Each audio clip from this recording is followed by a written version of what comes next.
বন্ধুরা, দামোদর মাসের সর্বশেষ মাহাত্ম্যপূর্ণ তিথি হল উত্থান একাদশী তিথি। কার্তিক মাসের শুক্লা একাদশী অর্থাৎ উত্থান একাদশী এবছর পালিত হবে 23শে নভেম্বর। আর পালনের সময়সূচি হল পরদিন সকাল 6টা 3 মিনিট থেকে সকাল 9টা 35 মিনিট পর্যন্ত। এই কার্তিক মাসের শুক্লা একাদশীতে ভগবান বিষ্ণু শয়ন থেকে জেগে উঠেছিলেন, সেই জন্য এই একাদশীর নাম হল উত্থান একাদশী। গত 4টি মাস অর্থাৎ চাতুর্মাস্য, যেমন শ্রাবণ, ভাদ্র, আশ্বিন ও কার্তিক। শ্রাবণ মাসের শয়ন একাদশীতে ভগবান বিষ্ণু শয়ন করেন, আর এই দিন থেকে শুরু হয় চাতুর্মাস্য ব্রত।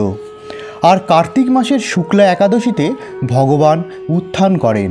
তাই মাহাত্ম্যর বিচারে এই উত্থান একাদশী অত্যন্ত গুরুত্বপূর্ণ বন্ধুরা। তাই এই ভিডিওতে আমরা আলোচনা করব উত্থান একাদশীর মাহাত্ম্য, যে মাহাত্ম্য স্বয়ং ভগবান শ্রীকৃষ্ণ নিজে বর্ণনা করেছিলেন।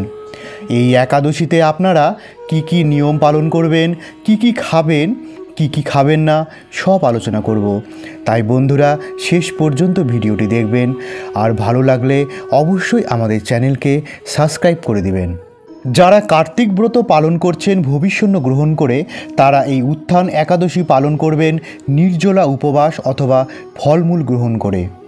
আর অন্য সকলে ফলমূল, দুধের মিষ্টান্ন, কাজু বাদাম, কাঠবাদাম, মিষ্টি আলু সিদ্ধ, আলুর পায়েস আপনারা খেতে পারেন। আপনারা সাবু ভিজিয়ে সেটি দুধ দিয়ে খেতে পারেন, আবার সাবুর পায়েস খেতে পারেন। সাবুকে সুন্দর করে খিচুড়ি বানিয়ে সেটি খেতে পারেন। রান্নায় অবশ্যই বিশুদ্ধ ঘি, সূর্যমুখী তেল ব্যবহার করবেন।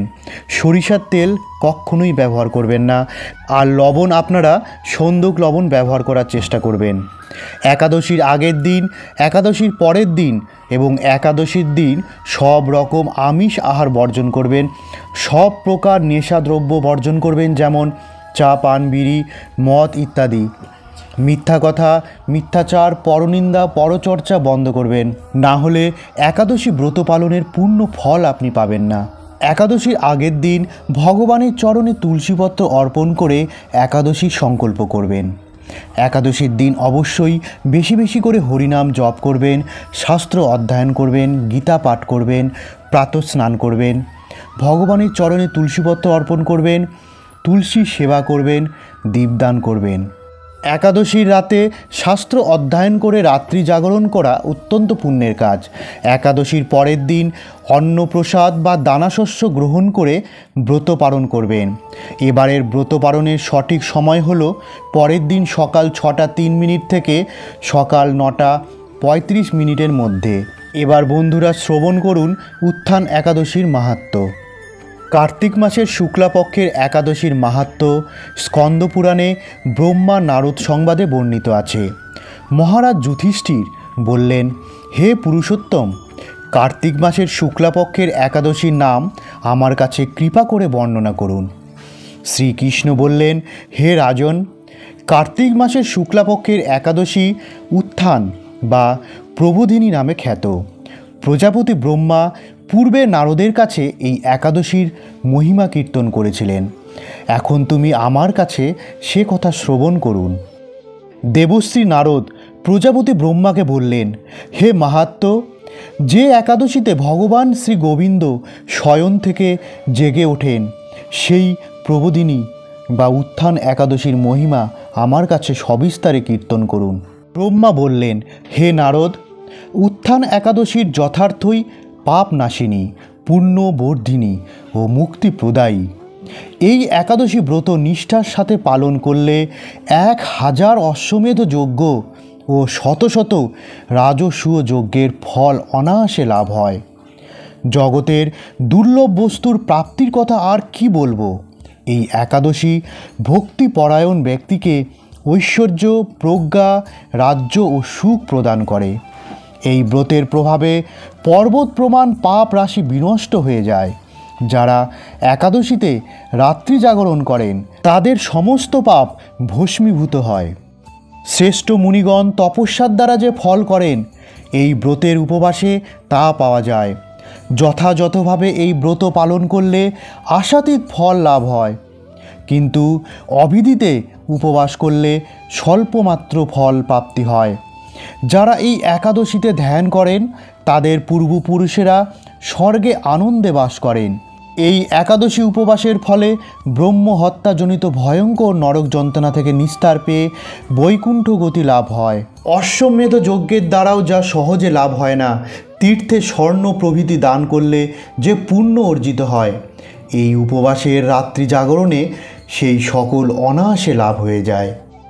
যিনি সঠিকভাবে উত্থান একাদশী ব্রত অনুষ্ঠান করেন তার গৃহে ত্রিভুবনের সমস্ত তীর্থ এসে উপস্থিত হয়।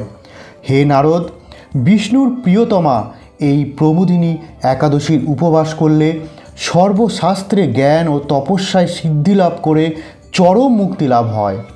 যিনি সমস্ত লৌকিক ধর্ম পরিত্যাগ করে ভক্তি ভরে এই ব্রত উপবাস করেন তাকে আর পুনর্জন্ম গ্রহণ করতে হয় না।